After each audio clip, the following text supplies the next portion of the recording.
Hello dear students, I hope all of you are doing very well. This is the online class of mathematics for class 10 from NCERT book and this is my lecture number 7 from chapter 2 polynomials. Students, if you have not watched the lectures of chapter number 1 and the first lecture of chapter number 2, then I request you to please go ahead and watch those lectures before watching this video.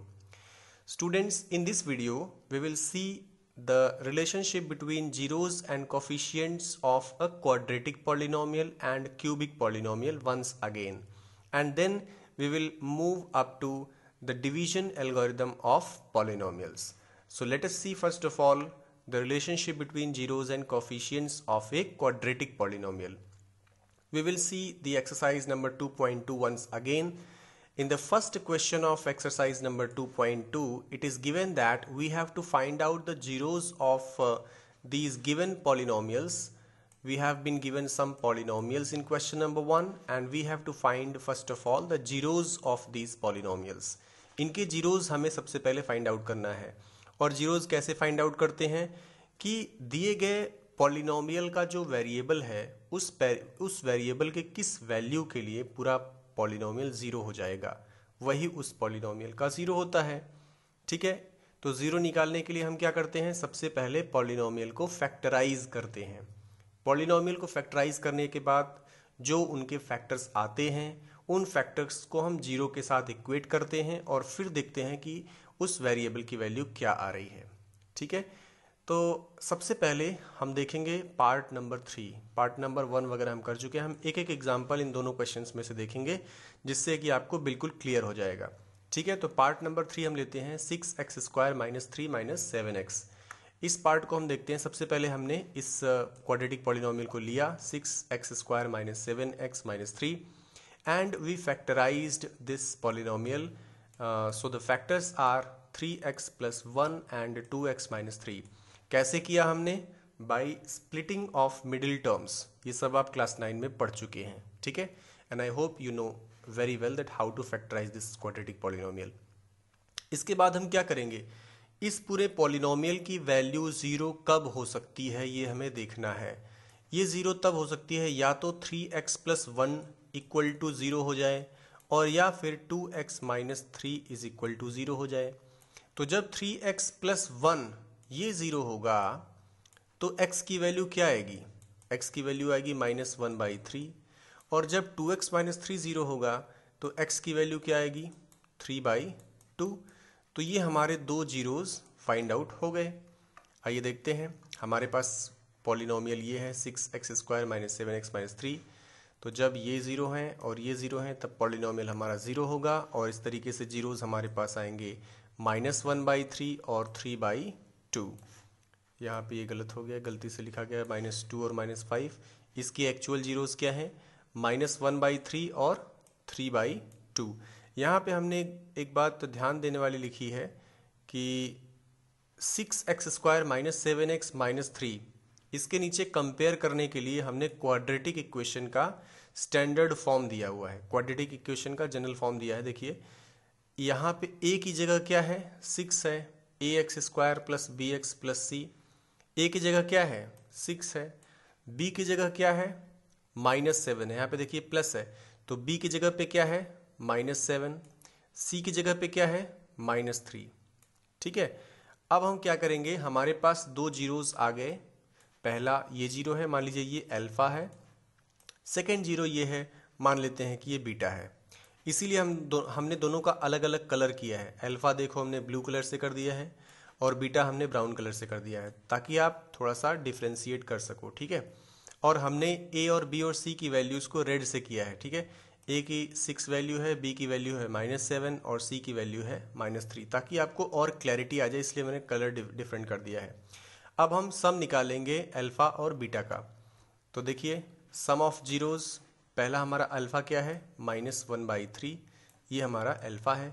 इसके बाद beta हमारा क्या है 3/2। इनको add करके हमारे पास क्या आया 7/6। अब हम अपने इस जनरल फॉर्म को देखते हैं कि हमारा b क्या है -7 है, a क्या है 6 है और c क्या है -3 है। तो इस तरीके से अगर हम इसके सम को देखें 7/6 तो 7 को हम लिख सकते हैं माइनस ऑफ -7, लेकिन -7 क्या है? -7 है कोफिशिएंट ऑफ x। इसी तरीके से 6 क्या है? 6 is the coefficient of x square, इसलिए हमने लिखा minus of the coefficient of x upon coefficient of x square. अब कोफिशिएंट ऑफ x को जनरल टर्म में हमने क्या लिखा है? b, इसलिए ये हो गया -b। और कोफिशिएंट ऑफ x स्क्वायर को हमने क्या लिखा है? a जनरल टर्म में, इसलिए यहाँ पे हो गया a। तो आई होप अब आपको क्लियर हुआ होगा कि sum of zeros of any quadratic polynomial is equal to minus of coefficient of x upon coefficient of x square. अब हम प्रोडक्ट करके देखते हैं। तो अल्फा और बीटा का हमने प्रोडक्ट किया, ये इक्वल टू है, पूरा माइनस नहीं है, ये इक्वल टू है। अल्फा की जगह हो गया -1/3, बीटा की जगह हो गया 3/2। हमने इनको मल्टीप्लाई किया तो हमारे पास आएगा -1/2, क्योंकि 3 और 3 कैंसिल हो जाएंगे, तो -1/2 आया हमारा। अब देखिए हमको पता है कि -1/2 को हम इस फॉर्म में लिख सकते हैं। -3/6 करेंगे तो भी 3 से कैंसिल होकर के वैल्यू -1/2 ही आएगी। और यहाँ पे -3 क्या है? -3 c की वैल्यू है, जो कांस्टेंट टर्म है उसकी वैल्यू है -c। और a हमारा क्या है? 6 है, इसलिए c की जगह पे -3 की जगह पे c आया और 6 की जगह पे a। तो ये हमारा फॉर्मूला बन गया कि alpha plus beta is equal to -b/a और alpha beta is equal to c/a। एक बात और ध्यान देने वाली है कि यहाँ पर हमने -1/2 को -3/6 क्यों लिखा है? आप इसको जो है कैसे करेंगे, कैसे समझेंगे? देखिए, जो हमने अल्फा प्लस बीटा निकाला है -b/a, यहाँ पर फर्स्ट वाले इक्वेशन में 6 आ रहा है a की जगह पे। तो हम कोशिश करते हैं कि जो हमारा प्रोडक्ट निकले उसमें भी a की जगह पर 6 आ जाए, क्योंकि a की जगह 6 आ जाएगा तो ऊपर भी a है और नीचे भी a है, दोनों की वैल्यू सेम हो जाएगी। अगर यहाँ पे 2 ही रहे मान लो, तो यहाँ पर a 6 है और यहाँ पे a 2 है, तो वैल्यू मतलब इक्वेट नहीं हो पा रही है। इसलिए हम इस 2 को 6 बनाएंगे और 6 बनाने के लिए हमें 3/3 से मल्टीप्लाई करना पड़ेगा। तो 3/3 से मल्टीप्लाई करेंगे तो -3/6 हो जाएगा। Alpha beta is equal to c/a हो जाएगा। Clear? So this was the first question. इसके बाद हम देखते हैं क्वेश्चन नंबर 2। ठीक है, इसमें हमें दो अलग अलग जो है दिया गया है हमें पॉलिनोमियल्स, जो क्वाड्रेटिक पॉलिनोमियल्स के सम ऑफ जीरोस दिए गए हैं और उनके प्रोडक्ट ऑफ जीरोस दिए गए हैं। जैसे 1/4 यहाँ पे क्या है? सम ऑफ जीरो है, मतलब अगर दो उसके जीरोस अल्फा और बीटा हैं तो अल्फा प्लस बीटा बराबर 1/4 है और अल्फा बीटा बराबर -1 है। ठीक है, हमारे पास एक तरफ सम दिया है और एक तरफ प्रोडक्ट दिया है और हमें पूरा पॉलिनोमियल लिखना है। इसके दो तरीके होते हैं, एक तो फॉर्मूला बेस्ड हम करते हैं और या तो ए बी सी की वैल्यू फाइंड आउट करके करते हैं। ठीक है, तो आइए देखते हैं इस पे बेस्ड एक क्वेश्चन। यहाँ पे देखिए ax² plus bx plus c, ये हमारा क्वाड्रेटिक पॉलिनोमियल का जनरल फॉर्म होता है। तो फॉर्मूला क्या होता है कि अगर अल्फा और बीटा इसके दो जीरोज हैं तो x माइनस अल्फा और x माइनस बीटा इसके फैक्टर होंगे और k कहीं पे कांस्टेंट, k जो है कांस्टेंट है। तो इस पूरे का एक्सप्रेशन ये बनता है k x minus alpha x minus beta, और जब इसका हम मल्टीप्लाई करते हैं, मतलब x माइनस अल्फा का x माइनस बीटा से मल्टीप्लाई करेंगे तो हमारे पास ये वाला एक्सप्रेशन आता है। ठीक है, इस पर हम जो क्वेश्चन करने जा रहे हैं वो पार्ट 2 है, जिसमें पहले का जो सम दिया गया है अल्फा प्लस बीटा, उसकी वैल्यू है √2 और प्रोडक्ट जो है अल्फा बीटा उसकी वैल्यू है 1/3। तो एक तो हमारे पास डायरेक्ट फॉर्मूला है, फॉर्मूला हमारे पास क्या है डायरेक्ट कि यहाँ पे ये देखिए ये फॉर्मूला है, या फिर इसको ले लीजिए k times x² minus alpha plus beta. तो यहाँ पे अल्फा प्लस बीटा क्या है? √2। तो हमने क्या किया, x² माइनस √2 इंटू x और प्लस अल्फा बीटा की वैल्यू 1/3 है तो प्लस 1/3 आ गया। ठीक है, अब 3 का अगर हम सब पे मल्टीप्लाई कर देंगे तो हमारे पास k/3 बाहर आ जाएगा। ठीक है, और ब्रैकेट के अंदर क्या रह जाएगा? 3x² माइनस 3 √2x प्लस 1, ये हमारे पास पॉलिनोमियल आ जाएगा। अगर आपने ऐसे किया है तो भी आपका सही है, डायरेक्ट हमने फॉर्मूला लगा करके कर दिया। क्लियर। इसको दूसरे तरीके से कैसे कर सकते हैं कि हमारे पास अल्फा प्लस बीटा बराबर क्या होता है, यहाँ पे दिया गया है √2 और हमें पता है कि -b/a होता है अल्फा प्लस बीटा की वैल्यू, ठीक है। और अल्फा बीटा की वैल्यू क्या होता है, c/a होता है और हमें 1/3 दिया गया है, यहाँ पे 1/3 दिया गया है। अब इन दोनों को अगर हम जज करें, जैसे इस पार्ट को देखें अल्फा प्लस बीटा बराबर √2 और अल्फा बीटा बराबर 1/3, इनको देखें तो यहाँ पे -b/a, यहाँ पे c/a, दोनों के डिनोमिनेटर में a आ रहा है, इसका मतलब डिनोमिनेटर्स की वैल्यू सेम होनी चाहिए। तो यहाँ पे √2 के नीचे 1 है, तो मैंने कहा था दोनों का डिनोमिनेटर सेम करो। सेम कब होगा, जब यहाँ पे 3 है और यहाँ पे 1 है, तो इन दोनों में 3/3 से मल्टीप्लाई कर देते हैं तो डिनोमिनेटर सेम हो जाएगा। अब इसका डिनोमिनेटर क्या हो जाएगा, 3√2 और यहाँ पे 3 बन जा 3। अब यहाँ पे दोनों का डिनोमिनेटर सेम हो जाएगा, ठीक है। तो a की वैल्यू क्या आ जाएगी, a की वैल्यू आ जाएगी 3, ठीक है, यहाँ भी 3, यहाँ भी 3। और b की वैल्यू 3√2 है, चूंकि यहाँ पे -b होता है और ये प्लस में है तो b बराबर -3√2 आएगा, ठीक है। और c की जगह क्या है, 1 है, तो c की वैल्यू 1 हो जाएगी। अब a b c की वैल्यू पता हो गई। अब हम जनरल फॉर्म जो होता है क्वाड्रेटिक पॉलिनोमियल का कि ax² plus bx plus c, इस फॉर्म में हम ए बी सी की वैल्यू पुटअप कर देते हैं। तो a की जगह हमने रख दिया 3, b की जगह -3√2 और c की जगह 1, तो हमारे पास ये पूरा क्वाड्रेटिक पॉलिनोमियल आ गया। तो इसी तरीके से बाकी के भी क्वेश्चंस आपको करने हैं। अब नेक्स्ट देखते हैं क्यूबिक पॉलिनोमियल पे भी कुछ डाउट था लोगों का कि क्यूबिक पॉलिनोमियल में कैसे हो रहा है। हमने एक क्यूबिक पॉलिनोमियल लिया है, इसके ये px बराबर 0 कब होगा, अगर इनके ये जीरोज मिलेंगे, x बराबर 4, -2 एंड 1/2, ठीक है।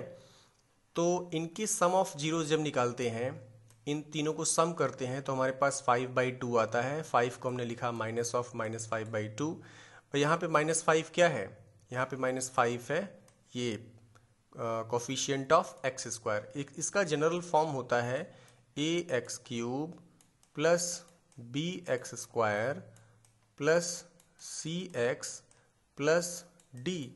तो यहाँ पर a की जगह क्या है, 2 है, b की जगह -5, c की जगह -14 और d की जगह 8।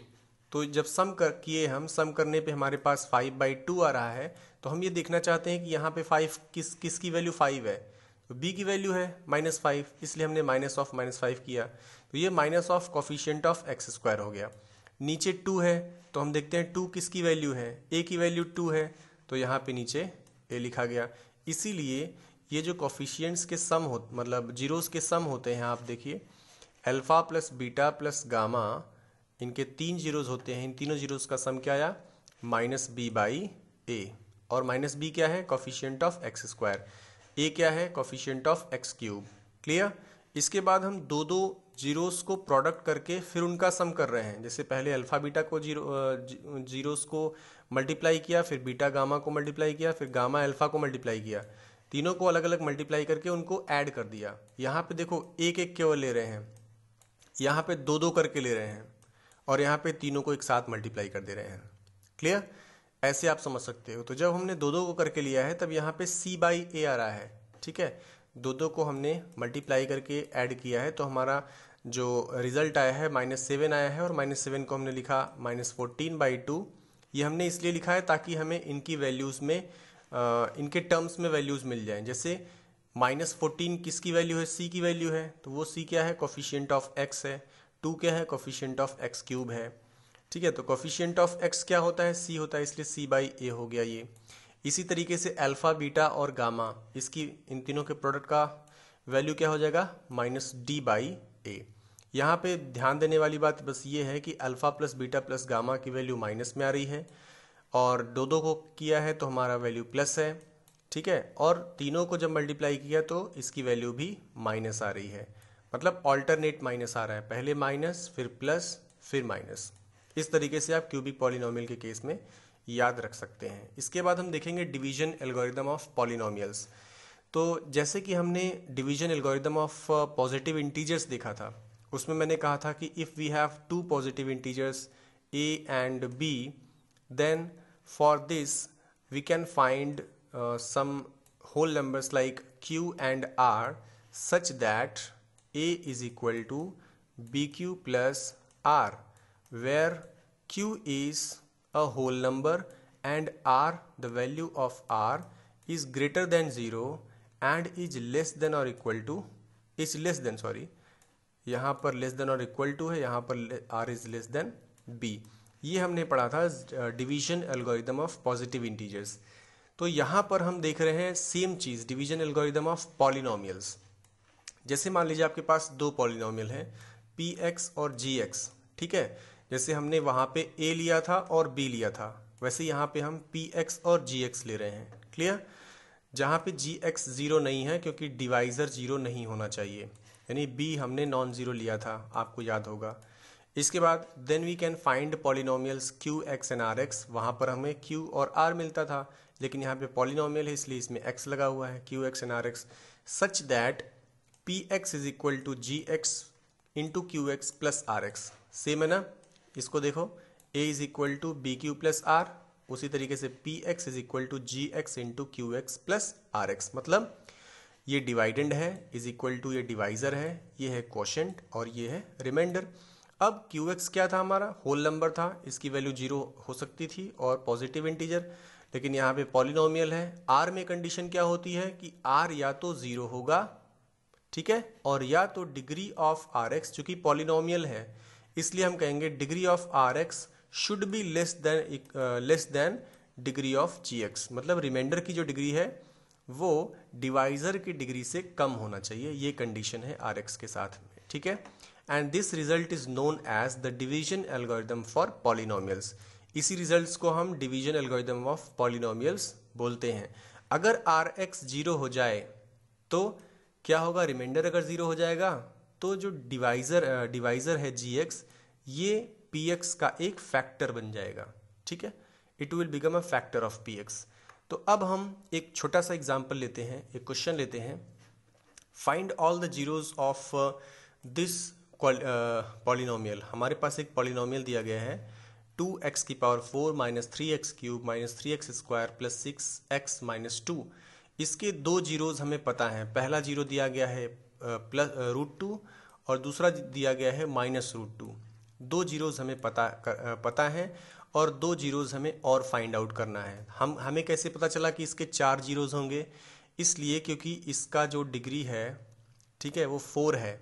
इसका डिग्री क्या है पॉलिनोमियल का? 4 है। तो जितने डिग्री का पॉलिनोमियल होगा उसके उतने ही जीरो मिलते हैं। तो यहाँ पे 4 डिग्री है तो 4 जीरो मिलेंगे, जिसमें से दो हमें पता है, एक है √2 और एक है माइनस √2। तो अगर √2 और माइनस √2 इसके फैक्टर्स हैं, इसके जीरोज हैं, इसके जीरोज हैं, तो x माइनस √2 और x प्लस √2 इसके फैक्टर्स होंगे, यानी इनका जो मल्टीप्लिकेशन है, इनका जो प्रोडक्ट है वो भी एक फैक्टर होगा। क्लियर? क्योंकि अगर आप पॉलिनोमियल px लिखोगे, ये वाला पॉलिनोमियल मान लीजिए px है, तो अगर √2 और माइनस √2 इसके जीरोज हैं तो फैक्टर्स कैसे बनेंगे? x माइनस √2 और दूसरा फैक्टर बनेगा x प्लस √2, और इसमें चूंकि चार जीरो हैं तो दो और इसके फैक्टर्स होंगे, वो हमें अभी पता नहीं है। तो मैंने कहा कि x माइनस √2 x प्लस √2 एक फैक्टर होगा, और इन दोनों को मल्टीप्लाई करेंगे तो x स्क्वायर माइनस 2 आएगा। a minus B, a plus B लगाएंगे तो a square minus 2। This is also a factor of the given polynomial. अब हम क्या करेंगे? इस फैक्टर से इस पूरे बड़े वाले पॉलिनोमियल को डिवाइड करेंगे तो हमें एक क्वोशेंट मिलेगा। क्वोशेंट क्या मिला? 2x square minus 3x plus 1। ये डिवीजन करना आप लोगों ने क्लास 9 में पढ़ा है, बताने की जरूरत नहीं है। तो डिवाइड करेंगे तो हमें क्वोशेंट मिलेगा और यहाँ पे रिमाइंडर जीरो आएगा। ऐसा क्यों हो रहा है? क्योंकि ये जो है इसका फैक्टर है। क्लियर? अब इस क्वोशेंट को, ये क्वोशेंट हमें क्वाड्रेटिक पॉलिनोमियल मिल गया, इसका मिडिल टर्म हम स्प्लिट करके इसका भी हम फैक्टराइजेशन कर सकते हैं। तो इसका मिडिल टर्म स्प्लिट करके फैक्टराइजेशन करने पर हमें ये मिलता है 2x माइनस 1 और x माइनस 1। तो इसके दो जीरोस क्या हो जाएंगे? x इज इक्वल टू 1/2 और x is equal to 1। Clear? तो हमने चारों जीरोस को फाइंड आउट कर लिया। नेक्स्ट 2.3 में हम देखते हैं क्वेश्चन नंबर 1। क्वेश्चन नंबर 1 में दिया है divide the polynomial P X by G X, इसमें केवल डिवाइड करना है हमें। जैसे कोई भी पॉलिनोमियल हमने ले लिया, उसको डिवाइड करके हम दिखा देंगे, ठीक है। एग्जाम्पल नंबर 1 ही ले लेते हैं। देखिए एक्स स्क्वायर माइनस 2 से हम डिवाइड कर रहे हैं x cube minus 3x square plus 5x minus 3 को। सबसे पहले हमारे पास एक्स स्क्वायर है, क्लियर, और यहाँ पे क्या है, एक्स क्यूब है। तो एक्स क्यूब बनाने के लिए हमें कितने से मल्टीप्लाई करने पड़ेगा, किससे मल्टीप्लाई करना पड़ेगा, एक्स स्क्वायर को एक्स से मल्टीप्लाई करना पड़ेगा। तो एक्स से मल्टीप्लाई करेंगे, एक्स बार ले जाएंगे, तो एक्स से एक्स स्क्वायर का मल्टीप्लाई हुआ एक्स क्यूब, और एक्स से 2 का मल्टीप्लाई हुआ तो माइनस 2x। अच्छा, यहाँ पे माइनस 2x आया तो हम इसके नीचे नहीं लिखेंगे क्योंकि ये अनलाइक टर्म्स हो जाएंगे और इसमें प्लस माइनस नहीं हो पाएगा, इसलिए हम लाइक टर्म्स के नीचे ही लिख रहे हैं, क्लियर। तो यहाँ पे माइनस करेंगे, माइनस में साइन चेंज होता है, तो ये माइनस हो जाएगा, इसका माइनस साइन है तो इसका प्लस हो जाएगा। जब भी माइनस करते हैं तो साइन माइनस होते हैं नीचे वाले के, क्लियर, साइन चेंज होते हैं। तो ये इससे कैंसिल हो गया और यहाँ पे आया माइनस 3x स्क्वायर, और यहाँ पे 5x minus 2x is equal to, ये प्लस हो गया है ना, माइनस प्लस हो गया है, तो दोनों ऐड होकर के 7x माइनस 3। अब हम माइनस 3 टाइम्स ले जाते हैं तो हमारे पास रिमाइंडर ये आता है। इस तरीके से हम क्वोशंट हमें मिला x माइनस 3 और रिमाइंडर हमें मिला 7x माइनस 9। ओके, अब हम देखते हैं सेकेंड क्वेश्चन। इसी तरीके से ये पार्ट नंबर 2 और पार्ट 3 हमें करना है, पार्ट 2 और पार्ट 3। आप जो होमवर्क करेंगे उसमें आप पार्ट 3 करेंगे, ये वाला p x is equal to x power 4 minus 5x plus 6 और g x is equal to 2 minus x square. इसको आप सॉल्व करके इमेज सेंड करेंगे, ठीक है। क्वेश्चन नंबर 2 में हमें ये चेक करना है कि क्या जो ये पॉलिनोमियल दिया गया है बड़ा सा, ठीक है, इसका, इस पॉलिनोमियल का ये एक फैक्टर है। इसके लिए हम कैसे करेंगे, पहले हम डिवाइड करेंगे, टी स्क्वायर माइनस 3 से इसको डिवाइड करेंगे। अगर रिमाइंडर 0 आ गया तब हम कहेंगे कि ये जो है T square minus 3 is a factor of this polynomial. अगर रिमाइंडर 0 नहीं आएगा तो हम कहेंगे कि T square minus 3 is not the factor of this polynomial. Same इसमें भी हम x square plus 3x plus 1 से डिवाइड करेंगे इसको, ठीक है, इसको डिवाइड करेंगे और हम देखेंगे कि क्या रिमाइंडर हमारा 0 आ रहा है। अगर रिमाइंडर 0 आएगा तो हम कहेंगे कि x square plus 3x plus 1 is a factor of this polynomial, और 0 नहीं आएगा तो हम कहेंगे it is not a factor of this polynomial. Question number 3 में obtain all other zeros of this polynomial if 2 zeros are given. ये question अभी हमने जस्ट इसके पहले किया था कि 2 जीरोज हमें पता है, ठीक है, एक जीरो x बराबर ये है, एक जीरो, सॉरी ये अल्फा मान लो, ये बीटा मान लो। तो अगर ये 2 जीरोज हैं तो इसका एक फैक्टर क्या हो जाएगा, x माइनस √5/3, और दूसरा जीरोज क्या हो जाएगा, x प्लस √5/3। ये इसका एक फैक्टर होगा इस पूरे पॉलिनोमियल का। तो अगर ये फैक्टर है तो यहाँ पर a minus b, a plus b का फॉर्मूला लगाओ, क्या हो जाएगा, a square minus b square यानी 5/3, एक्स स्क्वायर माइनस 5/3। अब इस वाले पॉलिनोमियल से हम इस बड़े पॉलिनोमियल को डिवाइड करेंगे, ठीक है, और हमारा जो क्वोशंट मिलेगा वो एक क्वाड्रेटिक पॉलिनोमियल होगा, और फिर उसको हम मिडिल टर्म से स्प्लिट करके उसके 2 वैल्यूज और फाइंड आउट कर लेंगे, क्लियर। क्वेश्चन नंबर 4 में क्या करना है, on dividing this polynomial by a polynomial gx the quotient and the remainder where x minus 2 and this respectively find gx। मान लीजिए कि ये वाला जो पॉलिनोमियल है ये px है, ठीक है, जैसे हमने इस पॉलिनोमियल को लिखा x cube minus 3x square plus x plus 2, ठीक है, ये हमारा टोटल पॉलिनोमियल है। अब हमें कह रहा है कि इसका हमें डिवाइड करना है, किससे, gx से डिवाइड करना है। तो gx है हमारा डिवाइजर, ठीक है, और क्वोशंट क्या दिया है, the quotient and remainder, quotient है हमारा x माइनस 2, तो gx में से हम x माइनस 2 का मल्टीप्लाई करेंगे, gx इंटू क्वोशंट होता है, और प्लस रिमाइंडर क्या दिया है, minus 2x plus 4, minus 2x plus 4, this is the remainder. तो सबसे पहले हम क्या करेंगे, -2x+4 को इस साइड करेंगे। ठीक है, इधर प्लस है तो इधर माइनस हो जाएगा, और जब ये इस साइड आएगा तो यहाँ पे क्या हो जाएगा, x³ -3x square plus x +2। Clear, और ये इधर जाएगा तो +2x और -4। इसकी वैल्यू हम फाइंड आउट करेंगे, सिंप्लीफाई कर लेंगे, और फिर जो भी आएगा उसको हम, फिर हमारे पास इधर बचेगा gx × x-2, फिर x-2 से हम डिवाइड कर देंगे, और जो हमारे पास क्वोशंट आएगा वही हो जाएगा gx की वैल्यू। क्लियर।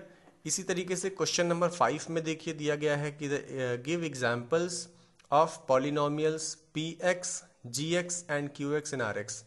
हमें ऐसे एग्जांपल्स देने हैं इन पॉलिनोमियल्स के जो कि सेटिस्फाई करता है डिवीजन एल्गोरिदम का, डिवीजन एल्गोरिदम को सेटिस्फाई करे, और degree of px should be equal two degree of qx। Degree of px degree of qx के बराबर होना चाहिए, और degree of qx degree of rx के बराबर होना चाहिए, और तीसरी बात है डिग्री ऑफ rx 0 होना चाहिए। तो तीन अलग अलग केस हमें दिए गए हैं, हम तीनों केसेस को अलग अलग देख लेते हैं। ठीक है, तो पहले केस में हमें देखना है कि px मतलब जो डिवाइडेंड है उसकी डिग्री qx मतलब जो क्वोशंट है उसके बराबर होना चाहिए। तो इसका जो एग्जाम्पल है इस तरीके से है, degree of px is equal two degree of qx। Degree of quotient will be equal two degree of dividend when divisor is constant. ऐसा कब होगा, जब डिवाइजर आपका कांस्टेंट हो जाए। ठीक है, तो जैसे हमने ये एक पॉलिनोमियल लिया है 6x² + 2x + 2, इसको हम 2 से डिवाइड कर दें, 6x² + 2x + 2, इसको अगर हम 2 से डिवाइड करेंगे तो क्वोशंट हमारा क्या आएगा, जैसे यहाँ पे 3x² बढ़ जाएगा है ना, तो यहाँ पे आएगा 6x² प्लस केवल 6x² आएगा। अब यहाँ से ये कैंसिल हुआ, यह आ जाएगा 2x + 2। तो इस तरीके से हमारे पास अब ये कितनी बार जाएगा, x बार जाएगा। ठीक है, अब आगे हम डिवाइड कर लेंगे। तो हम देख रहे हैं कि यहाँ पे जो डिवाइडेंड है और जो क्वोशंट है दोनों का डिग्री सेम आ रहा है। तो दोनों का डिग्री सेम कब आएगा, ये तभी आएगा दोनों का डिग्री सेम जब हमारा डिवाइजर जो है वो कांस्टेंट हो, इसलिए हमने डिवाइजर को कांस्टेंट लिया है। क्लियर। अब यहाँ पे हम देखते हैं कि ये अगर हमारा हो गया px और ये हो गया qx, gx हमने 2 ले लिया, qx हमारा आया है 3x² + x + 1, rx is equal to 0। Remainder हमारा 0 आया है क्योंकि फुली डिवाइड कर दिया है। अब हम इसमें डिवीजन एल्गोरिदम लगा के देखते हैं। डिवीजन एल्गोरिदम क्या कहता है कि जो डिवाइडेंड है that is equal to divisor into quotient plus rx means remainder. तो ये हमारा होल पॉलिनोमियल है डिवाइडेंड, इसमें हमने 2gx लिया है और qx हमारा ये आया है और प्लस rx हमारा 0 है। तो दोनों साइड बैलेंस हो रही हैं, इसका मतलब डिवीजन एल्गोरिदम सेटिस्फाई हो रहा है। ठीक है, नेक्स्ट में हम देखते हैं जब हमें दिया गया है कि जब degree of qx degree of rx के बराबर है, यहाँ पे हम लिख देते हैं जब degree of qx is equal two degree of rx। इस केस में हम ये केस कब पॉसिबल होगा, मीन्स क्वोशंट का जो डिग्री हो वही आपका रिमाइंडर का डिग्री हो जाए। इसके लिए एक एग्जांपल हम लेते हैं। मान लीजिए हम x³ एक सेकेंड, हमने x³ लिया प्लस x लिया, ये हमने डिवाइडेंड ले लिया x³ प्लस x, और हमने डिवाइजर लिया है x²। एक सेकेंड, इसको सही कर लेते हैं जरा।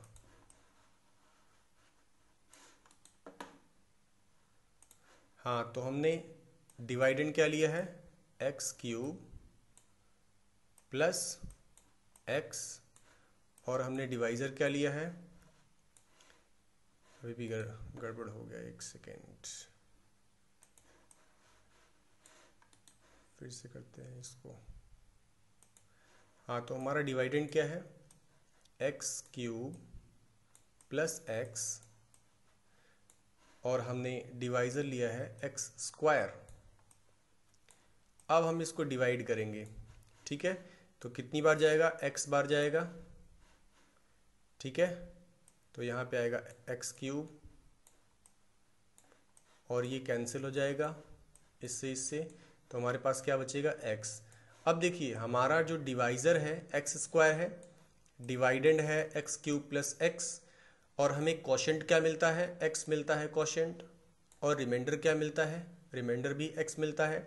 इसका मतलब ये हमारा डिवीजन एल्गोरिदम को सेटिस्फाई भी कर रहा है, और क्यू एक्स आर एक्स बराबर डिग्री के हैं, इसका भी डिग्री 1 है, इसका भी डिग्री 1 है।